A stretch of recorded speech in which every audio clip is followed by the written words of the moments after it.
some countries. We showed you a few countries, but there are some exceptions. And these are the ones where we find it's not always easy for the chasing sides. Pakistan, South Africa, New Zealand, Bangladesh. Let's talk about home ground New Zealand.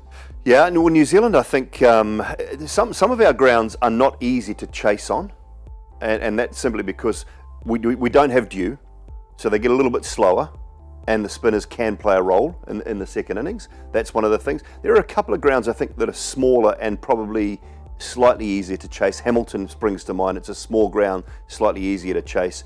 Eden Park, what we find with Eden Park, I think, is that teams don't really know how to play at Eden Park. New Zealand know how to play there well, so they can figure things out. But people turn up at Eden Park and think, God, these dimensions are just crazy here. We don't really know, and they don't know how to bowl at Eden Park either. New Zealand know how to play at home very well. They know their own conditions. That one diagonal boundary, sort of 45 there, is what, 50 something? Well, if you're batting at the end, it's about 48 metres to play an uppercut over third man, about 48 metres or 46 metres. Us amateurs would love it. It's absolutely nothing. Sehwag would be in heaven. He used to always do well in New Zealand. Yeah. He used to smash it out there when everyone else was struggling. He'd smash it out there. But yeah. But what about the other countries? One is New Zealand. We saw Bangladesh. Yeah. We saw South Africa. Inexperienced, if you look at it, T20, a lot of them, if you see, are inexperienced batting sides as well. Pakistan is a better bowling side. It's not that great a batting side, has been.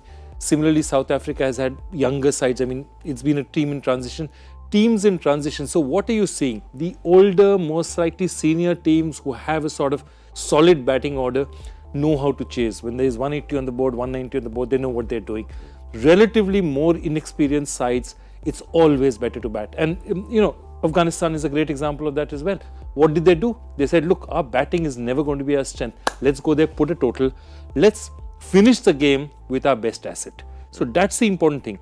Do you finish? Everyone doesn't want to start a game with their best asset. They want to finish the game with their best asset. What's your best asset? That's what you've got to So there's two aspects of this. You already mentioned know your surface, but you've got to know your team, know your own team strengths as well, which is what actually took us by surprise. I mean, Alistair Campbell, who's reasonably experienced, went out there, did the pitch report in Lucknow and said, no brainer, win the toss, bowl first. 5 minutes later, Rashid Khan goes and decides to bat first. He's going, what's going on here? They win the match, and at the end of the day, they realize why. Know your team. And it's a very good point. Know your players. Don't put your batsmen under pressure by saying we've got to go out there and set a total when we're not really sure what a good total is. So let's put the bowlers under pressure first of all, and then see how we go.